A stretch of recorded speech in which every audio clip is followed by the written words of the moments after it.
this as the center of the circle of peace. This rock, I don't know how deep it goes into the ground, but it's been here for many thousands of years. This, in fact, was originally part of an ancient seabed and then a lake, then redeposited on the bottom of the lake. So this rock, it's as if it emerges up out of all of this sediment that it shares the same consistency with.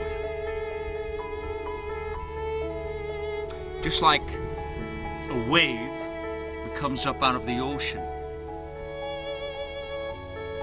And that wave is exactly the same as every other bit of the ocean.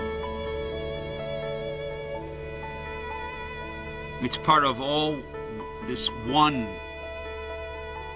absolute source and being. So even though I call this the center, it's not separated from any of it. It's just this kind of emergence. And it's in the shape of a heart. And I have a heart sitting, there's water in here from the rain, so the water. So this heart, also like a mother holding a child. So that's the heart, the open heart, the compassion, that's the true essence of this circle as it comes into form, as if from the formless, from the whole ocean of being.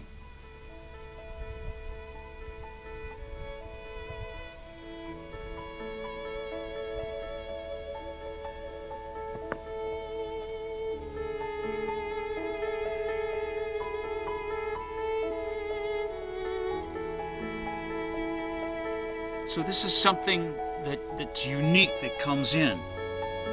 And I also talk about living at the center of who you are when you live at the center of the circle.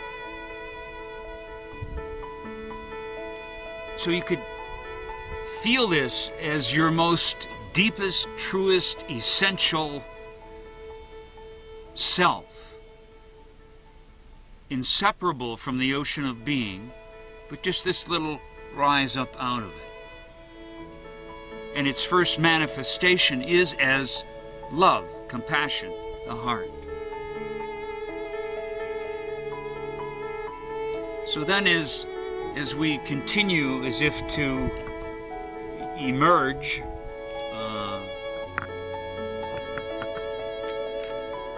out of this ocean,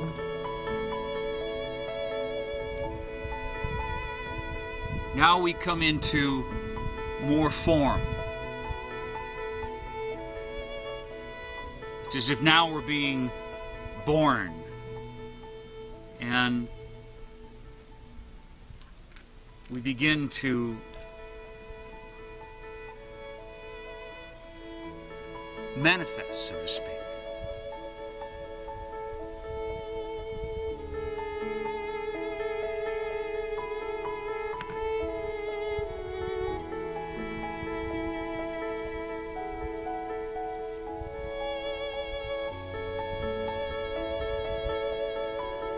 And when we're children, we're still living somewhat in this, the flow, the magic.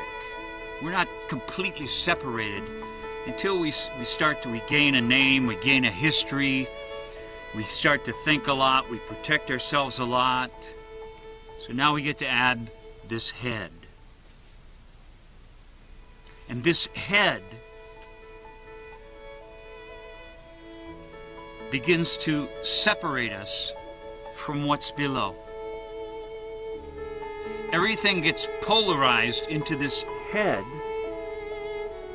because now we're trying to survive, and So we're trying to control what's happening in this life of the circle. And we think a lot. And we experience that as who we are. We've emerged up out of this, but now all this thinking, this is who I am. So this is like your ego. It's the little I. It's the little I with a dot on top.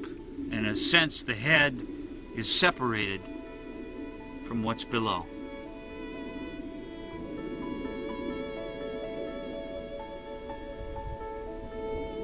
Before that was the big I. Now it's the little I. And still, though, within this emergence into form, something that runs through it is what I call the spine of your life. This runs through it, so to speak. This is your unique expression and gift to the world. But what happens is this takes it over. This overruns it. This dominates it and actually doesn't really allow it to come in fully. But this travels through this and it emerges up out of this wave from the ocean of being into form.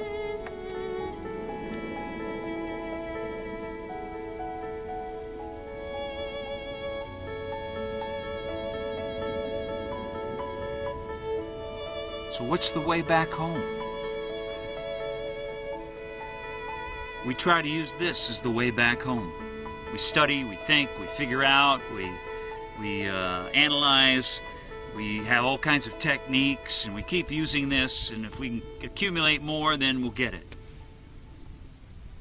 But we're still continuing to use this as a focus toward the rest of the world. And it needs to return to its compassionate heart source and access that in its journey back home. The mind must be turned back on itself. And it's turned back on itself and engages this in doing so. And engaging it, it connects with that, and it connects with a compassion toward all those things in life that have separated it, all its pain and its history. So in this turning the awareness as compassion, slowly it removes what's in the way, gently, lovingly, until it finally completely unites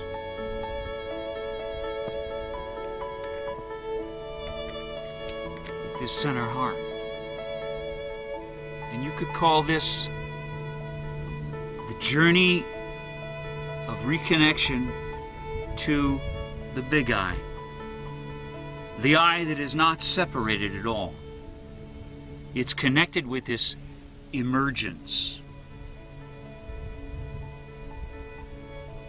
And we used the mind, which invokes this, even from the beginning to the journey back to it, to travel there.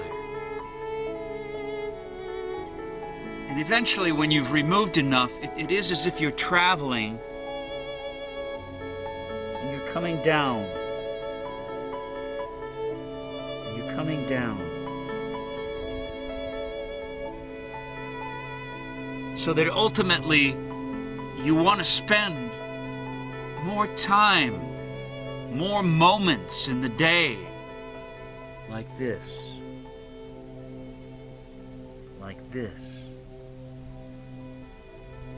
engaged.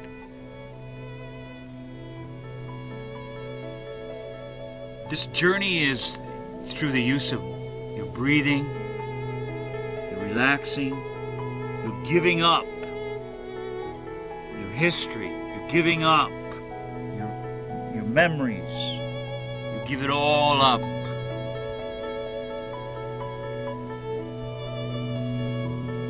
To engage that answer to the question, who am I?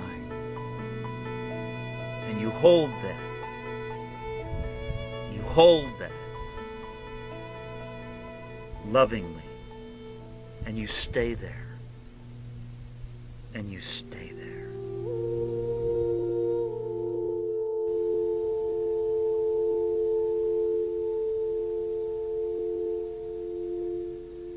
And it is as if you're gently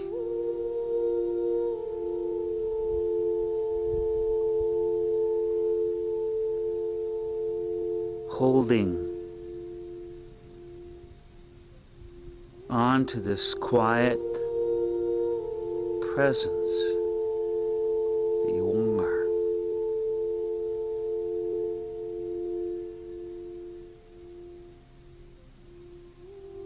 But it is as if holding it, it's like your attention, but so softly, so softly.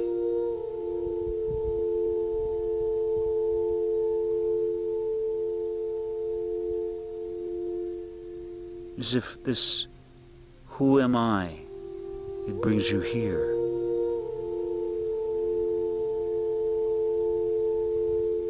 And you just stay here.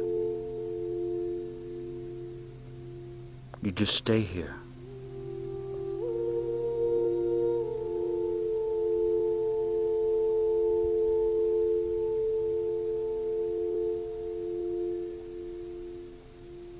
And it's quiet. And even that quiet that you're holding on to, this quiet, hear you. Then you just let that sink and melt. It's like you melt. Everything melts back into the ocean being. And all you did was just stay here. Almost as if listening to the ground. Listening to the ground of your being. And letting it carry you. So that holding is like, I'm listening. It's my deep listening. My deep listening. And it gives back to me. My compassionate, deep listening, then it comes back to me.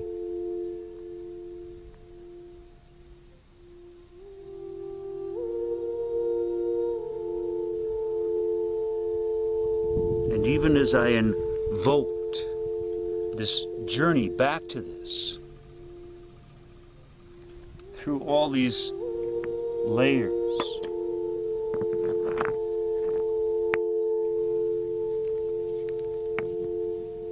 I invoked it all back. I invoked this in my journey back through it as a loving presence that gently unwinds and undoes all the hard, unmoved emotions within me that block the way. And I clear the way. I clear the way. Just by this, I clear the way. I am this to my self-hate. I am this to my rage. I am this to my terror.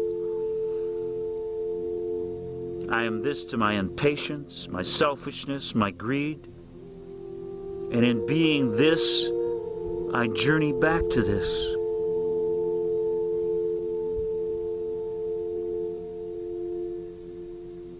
So you invoke what you really are in the journey to who you are. Because it's always there. It's always there. It's always there.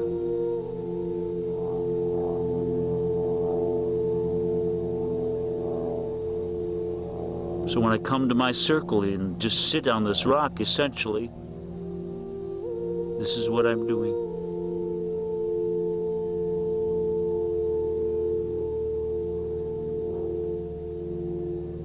This is what I'm doing.